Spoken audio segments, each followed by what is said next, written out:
You know that feeling when you open your banking app and instead of slamming it shut in horror, you actually relax for a second? You're not doing mental gymnastics over whether you can afford a coffee. You're not wondering if buying groceries this week means eating ramen for the next two. You're not praying that nothing breaks, nothing goes wrong, nothing unexpected shows up. For most people, that shift doesn't happen because they suddenly became rich. It happens because they crossed a very specific number in their bank in investments. And no, it's not $1 million. It's not even six figures. The number that quietly changes everything is $20,000. Hey, my name is Musk, and this is Musk Invests, where we break down money, investing, and financial psychology so that normal people, students, workers, parents, anyone, can actually understand how wealth is built in the real world. Quick disclaimer before we dive in. I'm not your financial advisor. This video is for education and ideas, not personal financial advice. Always do your own research or talk to a professional before making big money decisions. With that said, if you've ever felt stuck living paycheck to paycheck, or you've looked at your balance and thought, am I ever going to feel safe with money? I want you to really listen to what I'm about to say, because in this video, I'm going to explain why $20,000 is the first real turning point in your finances, how it changes your brain, your decisions, and even your career, and how you can start moving toward that number no matter where you're starting from today. Let's start with this. When you think about building wealth, what image pops into your head? Maybe you picture some trust fund kid who never had to worry about rent in their life, or you imagine someone grinding for 40 years, saving every spare dollar, and hoping one day they'll finally retire and enjoy life. The truth? Wealth building doesn't really look like either of those. In reality, money works in levels. There are certain financial thresholds, invisible lines, that completely change the game once you cross them. Before you hit that line, everything feels like a struggle. After you cross it, suddenly the rules start to bend in your favor. And the first big line for most people is that $20,000 mark. Think of it like pushing a huge boulder up a hill. At the bottom, every step is painful. You're pushing with all your strength, your legs are burning. You move a tiny bit and it feels like nothing is happening. That's what it feels like when you're trying to save money from zero. You put away a little, an emergency wipes it out, you try again. The car breaks back to square one. But if you keep going, step after step, you eventually get the boulder to the top of the hill. And at that point, something flips. You're no longer fighting gravity. Now gravity is helping you. The boulder starts to roll. You still have to guide it, but the hardest part is behind you. In your financial life, $20,000 is that top of the hill. Everything before $20,000 feels like uphill. Everything after $20,000, if you're smart about it, starts to feel lighter. But here's the most important part. The real change at $20,000 is not just about the math. It's about your brain. When you're broke, or when you have less than 1 month of expenses saved, your brain lives in what psychologists call survival mode. Survival mode changes how you think. You take the first job you're offered, even if it sucks, because you cannot afford to be picky. You stay in situations you hate because leaving feels too risky. You say yes to things you don't want to do because you desperately need the money. This isn't just about being responsible. Survival mode literally shuts down your ability to think long-term, to plan, to see opportunity. It's like trying to plan a vacation while your kitchen is on fire. Your brain doesn't care about the future. It cares about putting the fire out. That's why when you're constantly broke, you make decisions you regret later. Not because you're stupid, but because your brain is trapped in survival. Now watch what happens as you slowly build up savings. Let's say at first you get to $500. It doesn't feel like much. One emergency, it's gone. You push it to $1,000. Okay, small buffer, still fragile. You hit $2,000 or $3,000. Now, if your car needs a repair, if your phone breaks, if a medical bill shows up, it's annoying, but it's not the end of the world. Your brain takes its first deep breath. And when you eventually get to the point where you have about 3 to 6 months of expenses saved, which for many people lands somewhere around $20,000, something huge happens. Your main question quietly shifts from, how do I survive until the next paycheck? To, how do I grow this money? That one shift in question is the difference between being stuck and actually building wealth. You move from reactive to proactive, from putting out fires to designing a plan. Now let's put some simple numbers to this. Imagine you commit to saving and investing $1,000 per month. You put it into something boring and sensible, like a diversified index fund, and over the long term, you average around 8% per year.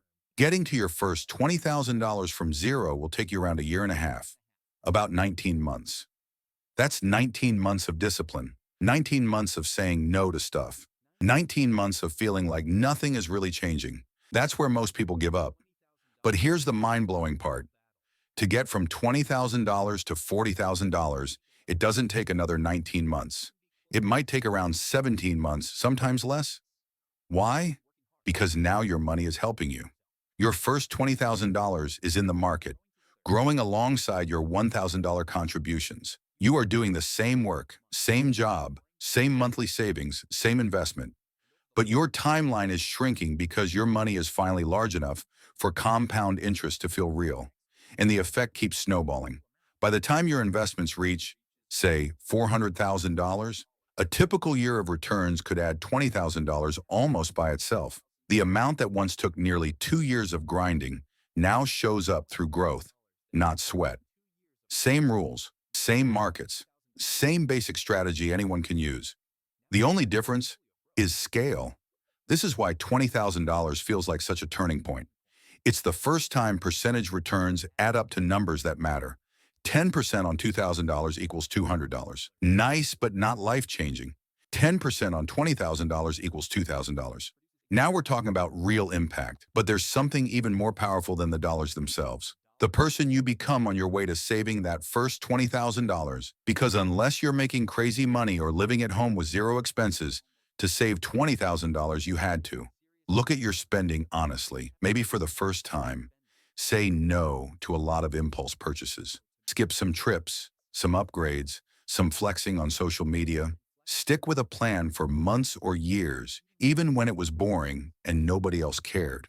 By the time you hit $20,000, you haven't just stacked cash. You've built a new identity. I am someone who can control my money instead of letting money control me. That identity changes every decision from that point forward. Suddenly, a $5 coffee is not a panic-inducing event. You're not stressing over every tiny expense because you know something deeper.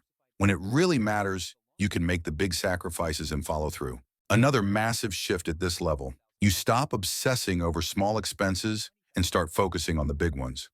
When you're broke, your mind is full of questions like, should I really spend $7 on this sandwich?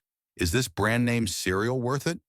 Should I get the cheap gas or the premium? You burn so much mental energy on tiny decisions that in the long run, barely move the needle. Once you have a solid foundation, that $20,000 buffer, you realize something important. The big levers in your financial life are things like where you live and how much your housing costs, how much you earn, and whether you're leveling up your skills, how much you save as a percentage of your income, where your money is invested and how long you leave it there. Those decisions can shift your net worth by tens or hundreds of thousands of dollars over time.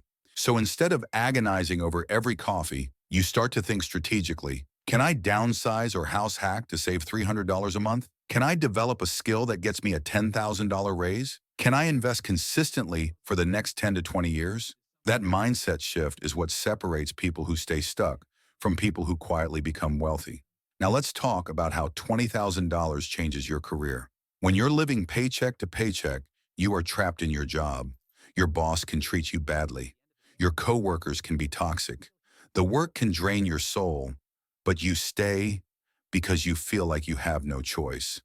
You don't negotiate your salary because you're scared they might say no, or worse, goodbye.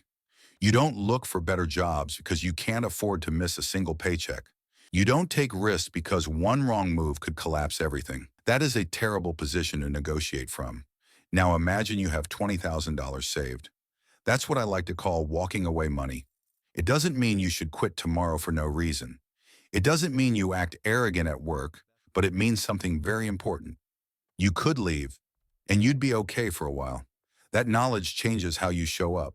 You can look your boss in the eye and say, I believe my work is worth more. Can we talk about a raise? And if they say no, you're disappointed, sure.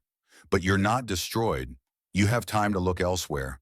You can push back on unfair expectations. You can interview at other companies. You can pass on shady opportunities that pay well but feel wrong. And here's the craziest part.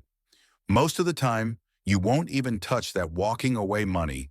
Just knowing it's there makes you more confident, more focused, more assertive. Your body language changes. Your decisions get clearer. And people notice you get better projects.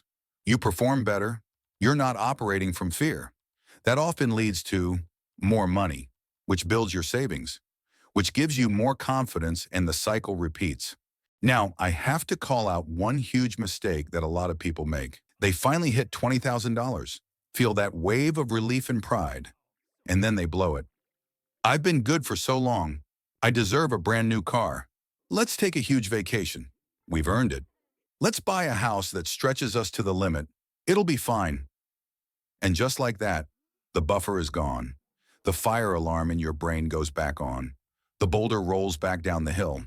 I'm not saying you can never travel, never upgrade your life, never enjoy your money. What I'm saying is, your first $20,000 is not a trophy. It is a foundation. It's the seed that, if you let it grow over years, can turn into real freedom. Blowing it all on a car or a feeling is like planting a tree, watering it for 2 years, and then cutting it down because you wanted to roast marshmallows for one weekend. Speaking of car, let's be brutally honest for a second. One of the biggest wealth killers in modern life is the car payment. Between monthly payments, insurance, maintenance, gas, random repairs, many people spend $600 to $800 every single month for decades over a working lifetime. That adds up to hundreds of thousands of dollars just to sit in a nicer seat while you're stuck in traffic. Meanwhile, those same people say, I wish I could invest, but I just don't have any money left.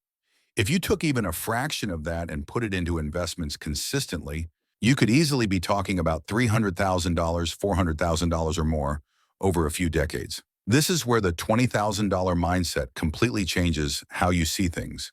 Instead of asking, can I afford the monthly payment? You start asking, what is this really costing me in 10, 20, 30 years compared to investing the same money? That $30,000 car isn't just $30,000. It's the future growth that money could have turned into. Suddenly, driving a reliable used car doesn't feel like being cheap anymore. It feels like a power move that's funding your future freedom. And the funny thing is, the person in the flashy new car might be more stressed about money than the person quietly driving an old Honda with a growing investment account. So here's the big picture I want you to walk away with. $20,000 will not make you rich. It won't let you retire. It won't buy you a mansion. But it will do this. It will pull your brain out of survival mode. It will give you breathing room to think clearly. It will give you walking away money at work. It will prove to you that you can set a big financial goal and hit it. And it will be the first real platform that lets compound interest start working in your favor. It's the line between surviving and designing, always reacting to emergencies, and finally being able to plan your future. If you're below that number right now, don't use this video to beat yourself up. Use it as a target. Your goal doesn't have to be get rich tomorrow. Your goal can simply be, I'm going to build my first $20,000 safety net. I don't know how long it will take, but I'm not quitting until I get there.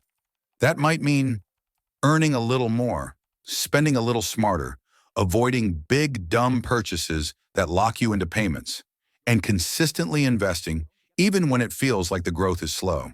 Your future self, the one who isn't terrified every time a bill shows up, the one who can walk away from a toxic job, the one who can take opportunities instead of just surviving crises, is depending on the choices you make right now.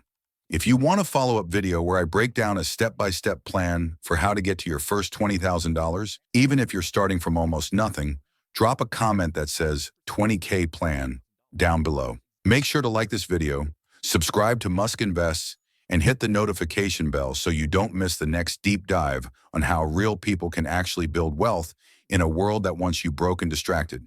Thanks for watching, and I'll see you in the next one.